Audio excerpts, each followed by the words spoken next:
শান্তিত কোন আছে? प्रमोद बर डांगरिया अकले हान्तित আছে। गुवाहाटी नोगोरमायाव खना खना जोङो संगालिफोर दोनसिगोन आरो प्रमोद बर डांगरिया सम्पूर्ण जिरो। प्रमोद बर डांगरिया सम्पूर्ण जिरो। খাম্পা বৰগোহাঞি ডাঙৰীয়াই যি BPF দল ত্যাগ কৰিলে আপোনালোকে কোনো ধৰণৰ ইটোক ডাঙৰ এটা নিউজ বনোৱাৰ দৰাচলতে কোনো দৰকাৰে নাই। राजखान्थियाव बायचान्ससो एकदम डिफल्ट दिनैसिमबो बुंनो थाङोबा पलिटिकेल पार्टिनि जेनेरेल सेक्रेटारि जालायलायदोंबाबो आं नट एट अल पलिटिक्सआव कम्फर्टेबल नंथ्रा आं दिनैबो आरो आं बेखौ अपेनलि बुंदों हयथ' रेकर्डिंबो खालामदों सोरबा आं अपेनलि बुंदों आरो अनेस्टलि बुंदों आं बे खौरांगिरि मेलनि गेजेरजों कामरुप मेट्रपलिटन जिल्ला दुलाराय बर' फरायसा आफादा फंनैसो बाथ्रा मिथिहोनो नागिरदों फोरमायनो नागिरदों खावलायनो नागिरदों आरो लोगोसे वार्निंबो होनो नागिरदों जे नोंथांमोना नुबाय थायो ससियेल मिडियाफ्राव जे गोबां मानसिफ्रा गुवाहाटीयाव खारबोयो सोरबा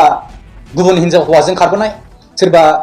गुबुन हिन्जावजों खारबोनाय हौवा थासेयावब्लाबो हिन्जाव थासेयावब्लाबो गुवाहाटीयाव फैनानै बबेबा रुम भारा लानानै थाफैनाय जोंखौ जोङो नोंथांमोना मिथिबाय थायो आरो गोबां बेबायदिनो जाथाय जाबाय थानायखौ नोंथांमोना मिथियो जे गुवाहाटी नोगोरमायाव बेयाव गोबां फरायसुला फरायसुलिफोर दंफैयो फरायसुला फरायसुलिफ्रा फरायगासिनो थायोब्लाबो बिनि गेजेरावनो बिथांमोना समाव गाज्रि लोगो मोननायनि जाहोनाव बिथांमोना लामा आन्दायनानै समाव गाज्रि खामानिफ्राव लोब्बा थायो आरो नोंथांमोना मिथिखाबाय जे खायफा मावथावै खामानिफोरखौ मावनानै गुवाहाटी नोगोरमायाव फरायनो फैनानै बिथांमोना थैनानै थांनायखौ नोंथांमोना मिथिदों माब्लाबा एक्सिडेन्ट जानानै थैनायखौ नोंथांमोना मिथिदों माब्लाबा सुइसाइड जानाय मिथिदों दा कामरुप मेट्रपलिटन जिल्ला दुलाराय बर' फरायसा आफादनिसिम एखमब्ला बा सानसेयावनो मोनबा गाहाम हौवा हिन्जाव खारलायनाय जों केसेसफोरखौ मोनो आरो लोगोसे माब्लाबा बिदिनो रेप केसफोरखौ जों मोनो आरो न'खराव हौवा हिन्जाव बुलायनायफोरखौ जों मोनबाय थायो गोबां जिल्लानिफ्राय बांसिनानो बिटिआरनि जिल्लाफोरनिफ्राय जोंनिसिम कलफोरा फैबाय थायो दुलाराय बर' फरायसा आफादा बर' हारिखौ गेरेमसा खालामनो थाखाय नाजाबोगासिनो दङ नाजालांबाय थायो आरो नाजालांबाय थागोन अब्लाबो जोंनि समाजाव ओरैबायदि मानसि दङ जे बर' हारिखौ गुबुंले खालामनो थाखाय गुबुन खामानिखौ मावबाय थायो अब्ला जोङो गुवाहाटीयाव थानाय थामहिनबा कामरुप मेट्रपलिटन जिल्ला दुलाराय बर' फरायसा आफादा जोंनि बर' हारिखौ गेरेमसा खालामनो थाखाय बा बर' हारिखौ गुबुंले खालामनायनिफ्राय जोङो रैखाथि होनो थाखाय दिनैनि सानाव जोङो मोनसे स्क्वाड जों लन्च खालामदों आरो बे स्क्वाडनि मुङानो जाहैबाय जि आवेर स्क्वाड थामहिनबा गुवाहाटी आबसु वाच एन्ड रेस्किउ एंगेजमेंट स्क्वाड बे स्क्वाडाव माखासे रैखाथि भलन्टियार्स आरो संगालि भलन्टियार्सफोर थागोन गुवाहाटी नोगोरमायाव मोनथाम पुलिस डिस्ट्रिक्ट दङ ईस्ट वेस्ट आरो सेन्ट्रेल बे गासै मोनथाम पुलिस डिस्ट्रिक्टआवबो जोङो रैखाथि भलन्टियार्सफोरखौ दोनगोन जायफोरनि खामानिया जागोन जे बहाबा सोरजोंबा बुजानाय बा बहाबा सोरजोंबा थगायजानाय बा बहाबा खामानि मावनो थाफैदों लेबार खामानि मावनो थाफैदों नाथाय मालिकनिफ्राय दरमाहाखौ मोनाखै सालारिखौ मोनाखै स' बेफोर खामानिखौ मावनो थाखाय आरो बेजों लोगोसे सोरजोंबा थगायजानाय बा सोरजोंबा लांखार जानाय बा हिउमेन ट्राफिकिंफ्राव सोरबा हिउमेन ट्राफिकिंनि भिक्टिम जानाय स' बिथांमोनखौ जों रैखाथि होनो थाखाय जोङो बे मोनथाम पुलिस डिस्ट्रिक्टआव जोङो रैखाथि भलन्टियार्स दोनगोन आरो बेजों लोगोसे देरसिन बाथ्रायानो जाहैबाय जोङो गुवाहाटी नोगोरमायाव खना खना जोङो संगालिफोर दोनसिगोन आरो बिथांमोनखौ जोङो बुंगोन संगालि भलन्टियार्स आरो संगालि भलन्टियार्सफ्रा जोंनिया जागोन सोरबा मैगं फानग्रा सोरबा थेला नारग्रा सोरबा गारि सालायग्रा सोरबा फरायसा बा सोरबा गेदेमा सोरबा अफिसार्सआनो जा गोबां जोङो संगालिफोर दोननो नागिरदों गुवाहाटीनि खना खना जायगाफ्राव जोङो संगालि भलन्टियार्स दोनगोन जायफोरनि खामानिया जागोन जे बर' मानसिफ्रा गुबुन जिल्लानिफ्राय गुवाहाटी नोगोरमायाव फैनानै जे बेयाव गाज्रि खामानि मावफैदों गाज्रि हाबा मावफैदों बेयाव फैनानै बिदिनो सेंग्रा सिख्ला जमा थालायनानै बिथांमोना गाज्रि खामानि मावदों आरो लोगोसे बिदिनो बेयाव गावनि हौवाखौ गारनानै गावनि हिन्जावखौ गारनानै थाफैदों स' बेफोरखौ संनो थाखाय जोङो संगालि भलन्टियार्स हगारसिगोन बेनि थाखायनो जोङो वार्निं होनो नागिरदों जे आवेर AWARE आबसु वाच एन्ड रेस्किउ एंगेजमेंट स्क्वाड जों बेखौ दिनै लन्च खालामदों बेनि थाखायनो खावलायदों जे जोंनि हारिखौ गेरेमसा खालामनायाव नोंथांमोनखौ बयखौ बाहागो लानो थाखाय जे नोंथांमोना गुवाहाटीयाव फैनानै जोंनि हारियाव दाखो फैया होननानै जोङो बेखौनो खावलायदों आरो जोङो रेस्किउ खालामनाय समाव जों जेब्लायबो जोङो फाइखि हान्जानि थामहिनबा जों पुलिसनि आरो गोबां कमिसन्सफोरनि जोङो सहाय लानानै जों खामानिखौ मावलांगोन आरो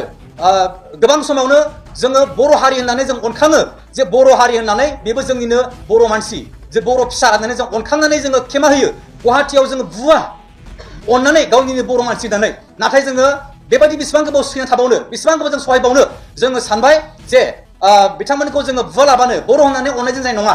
दानिफ्राय जोङो ओरैबायदि खालामनो नागिरबाय जे दुलाराय बर' फरायसा आफाद कामरुप मेट्रपलिटन जिल्लाया जे सोरखौबा दायनिगिरि मोनोब्ला बा सोरखौबा गाज्रि खामानियाव लोब्बा थानायखौ जों नुयोब्ला बै सुबुंखौ बै बर' सुबुंखौ जोङो अना लाबानो जों बै बर' सुबुंखौ जोङो पुलिसनो गथायना होगोन आरो बै सुबुंखौ जोङो लकाबाव सोनो थाखाय जोङो नाजागोन मानो होनबा जोङो बिथांमोननो जों लाय होबाय थाया जेसेबां लाय होगोन इसेबांनो बर' होननानै जेसेबां अनगोन जों लाय होगोन एसेबांनो बिथांमोना गाज्रि खामानि मावगोन बिनि थाखायनो जोंनि दानि थांखिया जाहैबाय थिरांथाया बेनो जाबाय जे बै गाज्रि खामानि मावग्राफोरखौ एन्टि ससियेल एलिमेन्टस बा एन्टि ससियेल खामानि मावग्राफोरखौ जों लकाबाव सोनाय राजखान्थियाव बायचान्ससो एकदम डिफल्ट दिनैसिमबो बुंनो थाङोबा पलिटिकेल पार्टिनि जेनेरेल सेक्रेटारि जालायलायदोंबाबो आङो नट एट अल पलिटिक्सआव कम्फर्टेबल नंथ्रा आं दिनैबो आरो आं बेखौ अपेनलि बुंदों हयथ' रेकर्डिंबो खालामदों सोरबा आं अपेनलि बुंदों आरो अनेस्टलि बुंदों आं जेब्लानोखि एनजिअ मावफैबाय बिनि उनाव बड'लेण्ड आन्दलना जागायफिनबाय जों जिहेतु आन्दलनावनो दंमोन सिगाङाव आं दुलाराय बर' फरायसा आफादावनो दंमोन उनाव दुलाराय बर' फरायसा आफादजों जरित जालांबाय थाबाय स्पेसियेलि दानि चिफ आदा प्रमद बर'जों बयबो मिथियो बिथांजों साया सायख्लुम बायदि आं खामानि मावबाय थादोंमोन जेब्लानोखि बिटिआर सुक्तिया जाबाय बिटिआर सुक्ति जाखांनानै दाना बिथाङा जेलानाखि एबसु प्रेसिडेन्टनिफ्राय माबा होबाय रिजाइन होबाय जोब्बाय बिथांनि टेनियरा एबसु प्रेसिडेन्ट हिसाबै बिथाङा इउपिपिएलआव हाबनोसै समाव एफां बोसोर प्राय 15-16 बोसोर बिथांजों खामानि मावफानाय हिसाबै जों आदा बेल्लाव आं जों बयबो बड'फा हाउसनिफ्राय बेखौ एस्कर्टसो खालामदोंमोन एस्कर्ट खालामनानै लांबाय बिजनियाव लानानै थांबा आं साइडआवसो दङमोन मिटिंनि साइडआव दाना एनाउन्स खालामबाय राजु नार्जारि लाइमोन दैदेनगिरि बेबो इउपिपिएलआव जइन जाबाय होननानै बुंबाय आरोखि आंथ' जइनानो जायाखै आं नामबो होआखै मारै आंनि नामखौ गाबज्रिखो होनबाय दाना नोंखौ गाबज्रिदों होनना बोना लाबोबाय आंखौ दाना एथ' हाजार मानसिनि गेजेराव आं नङा होननानैथ' बुंनो हाला दाना आंखौबो आर'नाइ सोबाय इदिन सोबाय नालाय जाबायलै जोब्बाय सोबाय नालाय होननानै बिदिनो जोबनानै थांबाय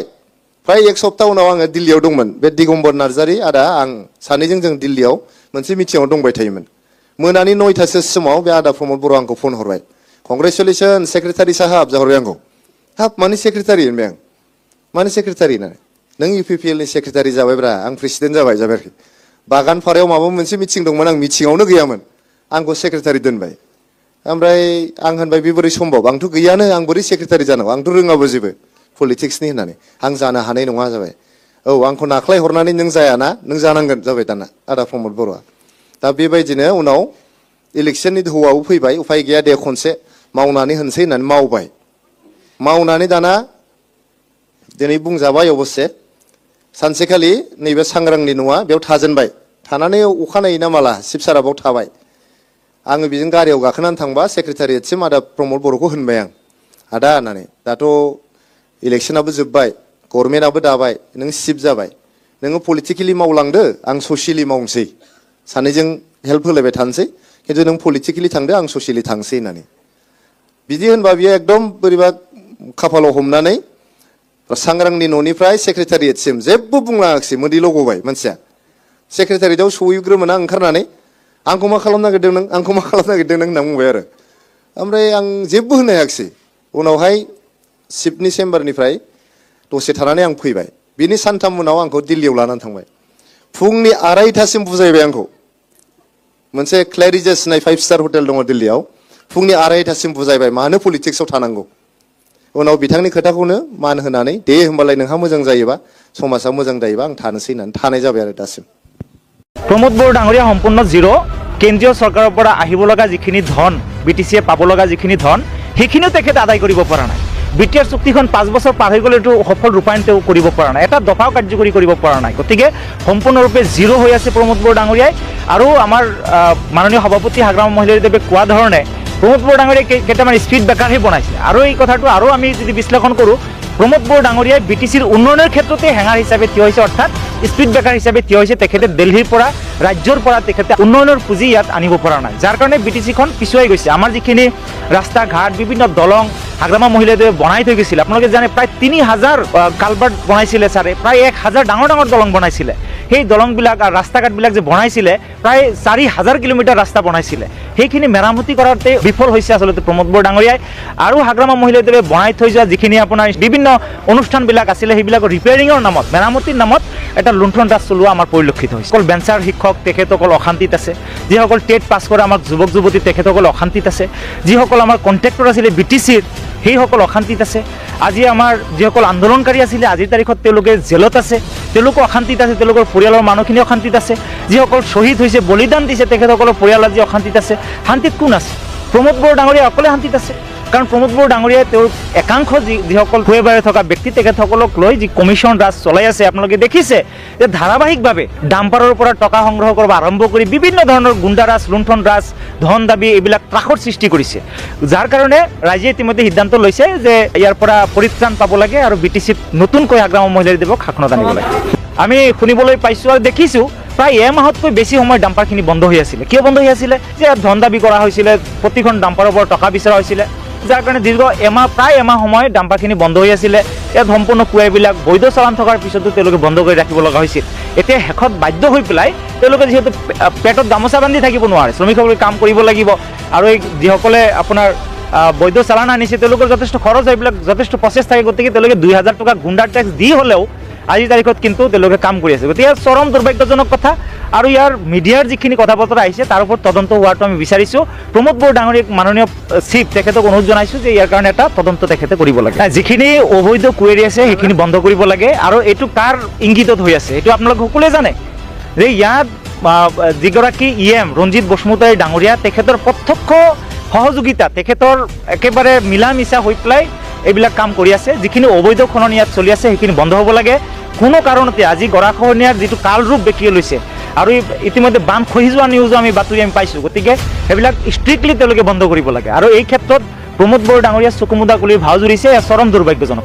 তেওঁলোকে 2ৰ পৰা 3টা ছিট পাব। প্ৰমোদ বড়ো নিজে হাৰিব, তেওঁ গৈবাৰী সমষ্টি হাৰিব, ইতিমধ্যে কুকলাবাৰী তেওঁ এৰি দিছে। গতিকে প্ৰমোদ বড়ো ডাঙৰীয়া ৰাজ্যসভাৰ বাদে তেওঁৰ কোনো অপশ্যন নাই। চৰম মিথ্যাবাদী, চৰম সুবিধাবাদী, এটা প্ৰতিশ্ৰুতিও তেখেতে পূৰণ কৰিব পৰা নাই। তেখেতে যিখিনি 160টাতকৈ বেছি প্ৰতিশ্ৰুতি তেখেতে প্ৰদান কৰিছিলে, সকলো প্ৰতিশ্ৰুতিৰ পৰা তেখেতে ফালৰি গৈছে আৰু আগৰ কথাখিনি তেখেতে পাহৰি গৈছে। ভূমিৰ পট্টাৰ নামত তেখেতসকলে যি কাগজ বিতৰণ কৰিছে তাৰ ভেলিডিটি মাত্ৰ 3 বছৰ। আৰু এইটো আপোনালোকে জানে যে লেণ্ড পলিচি 1989 মতে ক্লজ 3.1 অনুসৰি তেওঁলোকৰ এই মাটিৰ যিখিনি সেটেলমেণ্টৰ কাগজ দিছে ইয়াৰ ভেলিডিটি মাত্ৰ 3 বছৰ। 3 বছৰৰ পিছত পুনৰাই তেওঁলোকৰ কাগজ পত্ৰ পৰীক্ষা কৰা হ'ব, আৰু যদি খিলঞ্জীয়া বা ভূমিপুত্ৰ হয় তেতিয়াহে তেওঁলোকক মাটি দিয়া হ'ব। গতিকে ইয়াত আপোনালোক সকলোৱে জানে ইয়াত কি কোৱা হৈছে আৰু ইয়াৰ জৰিয়তে কোন লাভান্বিত হয় কোন লাভান্বিত নহ'ব। আৰু যদি পৰিয়ালত কাৰো নামত মাটি নাথাকে তেতিয়াহে আপোনাৰ সেই পট্টা কাৰ্যকৰী হ'ব, আদাৰৱাইজ নহ'ব। সম্পূৰ্ণ ভেকুৱানা মাটিৰ পট্টাৰ নামত যিখিনি কাগজ বিতৰণ কৰি আছে ভেকুৱানা বুলি ক'ব বিচাৰিছোঁ। আজি আমাৰ উত্তৰ বাৰাপাটাত বিশেষ এটা জইনিং কাৰ্যসূচী আছিলে UPPL দলৰ পৰা আৰু কংগ্ৰেছ UDF দলৰ পৰা। আমাৰ প্ৰায় অৰ্ধশতাধিক দলীয় কৰ্মী আমাৰ BPF দলত যোগদান কৰিছে। আজি আমাৰ যুঁজ আচলতে 1 নম্বৰত BPF থাকিব আৰু 2 নম্বৰত BJP থাকিব আৰু 3 নম্বৰত সেই UPPL দল থাকিব বুলি আমাৰ যিটো প্ৰাথমিক তথ্যত আমি এইখিনি পাইছোঁ। আৰু সেইমতে ইতিমধ্যে আপোনালোকে দেখিছে যে শাসনাধিষ্ঠিত দল সেই দলৰ পৰা আজিৰ তাৰিখত আমাৰ BPF দলত যথেষ্টখিনি মানুহ যোগদান কৰি আছে, সকলো ঠাইতে যোগদান কৰি আছে ধাৰাবাহিকভাৱে। আৰু ইয়ে প্ৰমাণ কৰে যে মাননীয় হাগ্ৰামা মহিলাদেৱৰ যি জনপ্ৰিয়তা এইটো দিনক দিনে আৰু বৃদ্ধি পাই আছে। আৰু প্ৰমোদ বড়ো ডাঙৰীয়াৰ যিটো কুশাসন, তেখেতৰ যিটো কমিশ্যন ৰাজ, তাৰ বিৰুদ্ধে ৰাইজ ওলাই আহে। ইতিমধ্যে আপোনালোকে জানে যে 1 নম্বৰত বেগম আখতাৰ আহমেদে আবেদন কৰিছে, তাৰপিছতে আমাৰ আফতাব বাই ডাঙৰীয়া তেখেতে আবেদন কৰিছে, আৰু নাজিৰ হুছেইন ডাঙৰীয়া তেখেতেও আবেদন কৰিছে। মুঠ 3জনে ইতিমধ্যে আবেদন কৰিছে আৰু যথেষ্টখিনি আবেদন হ'ব তেনেকুৱা আমি খবৰ পাই আছোঁ। আৰু এয়া আচলতে BPF দলৰ প্ৰতি আমাৰ যি আগ্ৰহ, ৰাইজৰ যি সমৰ্থন, সেই সমৰ্থনৰ প্ৰতি এয়া শ্ৰদ্ধা বুলি মই ভাবোঁ। আৰু ইয়ে BPF দলক অধিক শক্তিশালী কৰি আছে। তেওঁলোকে মুখেৰে শান্তি বুলি যিবিলাক কথা কৈ আছে, পাৰ চৰাই উৰুৱাই আছে, কিন্তু প্ৰকৃততে শান্তি হৈছে জানো? আজি যিসকল বেঞ্চাৰ শিক্ষক তেখেতসকল অশান্তিত আছে, যিসকল টেট পাছ কৰা আমাৰ যুৱক যুৱতী তেখেতসকল অশান্তিত আছে, যিসকল আমাৰ কণ্ট্ৰেক্টৰ আছিলে BTCৰ সেইসকল অশান্তিত আছে, আজি আমাৰ যিসকল আন্দোলনকাৰী আছিলে আজিৰ তাৰিখত তেওঁলোকে জেলত আছে, তেওঁলোকো অশান্তিত আছে, তেওঁলোকৰ পৰিয়ালৰ মানুহখিনি অশান্তিত আছে, যিসকল শ্বহীদ হৈছে বলিদান দিছে তেখেতসকলৰ পৰিয়াল আজি অশান্তিত আছে। শান্তিত কোন আছে? প্ৰমোদ বড়ো ডাঙৰীয়া অকলে শান্তিত আছে। কাৰণ প্ৰমোদ বড়ো ডাঙৰীয়াই তেওঁৰ একাংশ যিসকল ভুৱে বাৰে থকা ব্যক্তি তেখেতসকলক লৈ যি কমিশ্যন ৰাজ চলাই আছে, আপোনালোকে দেখিছে যে ধাৰাবাহিকভাৱে তেওঁলোকৰ বিৰুদ্ধে আপোনালোকৰ মিডিয়াৰ জৰিয়তে আমি দেখিবলৈ পাইছোঁ বিভিন্ন ঠাই তেওঁলোকে ডাম্পাৰৰ পৰা টকা সংগ্ৰহ কৰিব আৰম্ভ কৰি বিভিন্ন ধৰণৰ গুণ্ডাৰাজ, লুণ্ঠন ৰাজ, ধন দাবী এইবিলাক ত্ৰাসৰ সৃষ্টি কৰিছে।